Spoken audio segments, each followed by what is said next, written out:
ano man siya police diri? Gani kong police. Good afternoon, Vice President Inday Sara Duterte. Good afternoon. Ma'am, mag-interview sa tagdali. How are you today, ma'am? I'm okay. How's our visit today with the former president? Yes, okay lang naman yung bisita. It was a good day today. And we talked about the unconstitutionality of the transfer of the PhilHealth funds, 60 billion of it. And it was decided that it should be returned. That's correct. Yes, to PhilHealth. And then, we talked about the inauguration of, or the inauguration on Sabato. Inspection. Opening of the Davao Bucana Bridge. VP, what's the reaction of the former president and you yourself with respect to the unanimous decision of the Supreme Court 15-0 asking the government to return the funds to the PhilHealth Fund? Well, the Supreme Court is the final arbiter of legal cases in our country, and if they say that it is unconstitutional, then it is, and then it should be returned. Rightly so, because dapat ang pera ng PhilHealth ay binabalik or nire-reinvest balik sa health programs ng ating bansa. VP Inday, earlier we talked about the Bucana Bridge, and you made mention that you're going to refer the situation with the former president. Ano po yung decision ni former president? Nag-ano lang ako kanina kung pwede ko ba i-kwento yung backstory ng Bucana Bridge, and then he said na okay lang naman. So ang nangyari dyan ay ang Bucana Bridge is kaparte ng buong coastal road ng Davao City. So hindi siya yung coastal road hindi siya makakatawid ng Bangkerohan River kung wala yung Bucana Bridge. At that time na mayor ako, may budget ang coastal road pero unfunded ang bridge. And it was made known at the time to former President Duterte that the bridge is unfunded.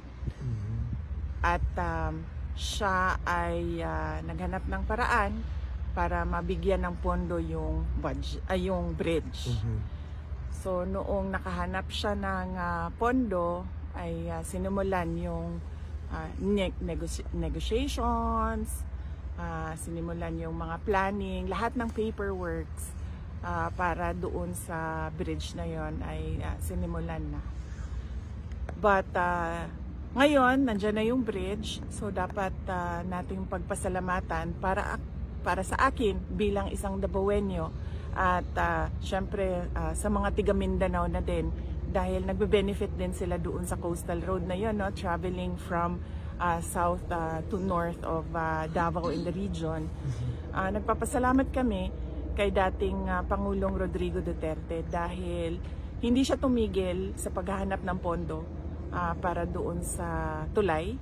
At syempre nagpapasalamat tayo sa People's Republic of China dahil buong-buo nila binigay yung entire cost ng tulay na iyon. So walang gastos ang City Government of Davao, walang gastos ang Pilipinas para tayo magkaroon ng bridge na yon. At napakahalaga ng bridge na yon dahil hindi mag-connect ang south to north kung wala yung bridge. What is your reaction, VP, with the statement of President Bongbong Marcos saying that this is one of the 4 legacy projects under his administration so far? Basta sa akin na lang. Bilang Davaoenyo at bilang Mindanaon, nagpapasalamat ako kay dating Pangulong Rodrigo Duterte dahil ang totoo talaga niyan, alam niya at the time yung problema ko bilang mayor. Now, may coastal road, may budget ang coastal road, pero wala kaming budget para sa tulay. At and yes, as I said, yung source of fund ang People's Republic of China. Sila yung pinagpapasalamatan ko. VP Inday, on a different matter, today the determination of the medical records with respect to the competency of the former president will be submitted. Was the submission done already or? Wala akong, hindi ko alam no kung nasubmit na ba yung medical records. Ang siguro, tamang tao na sumagot kung ano yung nangyayari sa kaso ay si Attorney Nicholas Kaufman. VP, is there something that the former president wishes to relay or perhaps you want to relay to the Filipino people now na malapit na po ang Pasko? Malungkot ang Pasko natin dahil hindi natin gusto ang mga nangyayari sa ating bansa, lalong-lalo na yung mga iskandalo sa korupsyon at yung pag-aabuso sa posisyon at mga opisina ng gobyerno. Pero kailangan natin maging matatag. As Filipinos, we are known to be resilient. Kaya kailangan nating itawid itong Pasko na ito na merong pag-asa sa ating mga puso. At syempre ipagdasal natin yon na mas maganda ang ating taong 2026 sa kung ano man yung dinaanan natin ngayong 2025. Thank you, VP. May question bang iba? Ma'am, pwede, may mga bali-balita po kasi na yung ibang media po is pinalalabas po nila na overpriced daw po yung nabili ng OBP na CCTV. Wala pong findings na ganon ang Commission on Audit.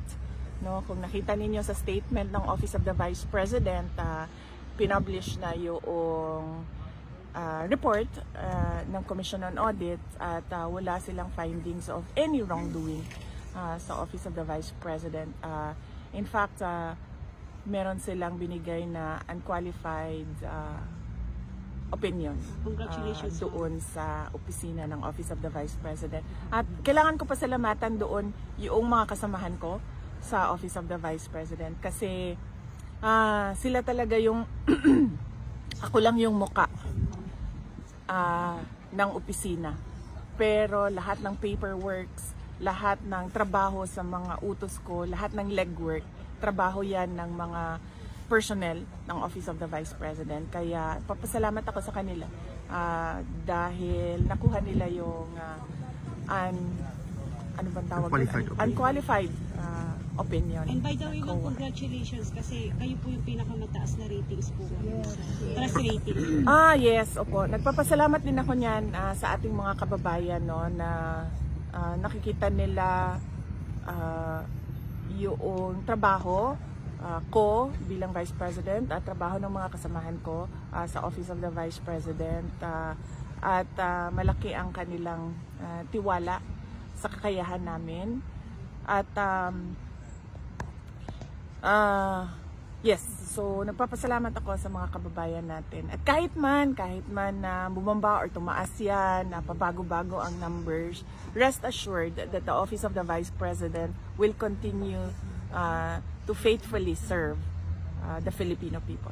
One more, ma'am. Yes, ma'am. Any reaction, ma'am, kasi sabi po ni BBM is willing daw po siya makipag-dialogo sa inyo para daw po sa ikaunlad ng Pilipinas.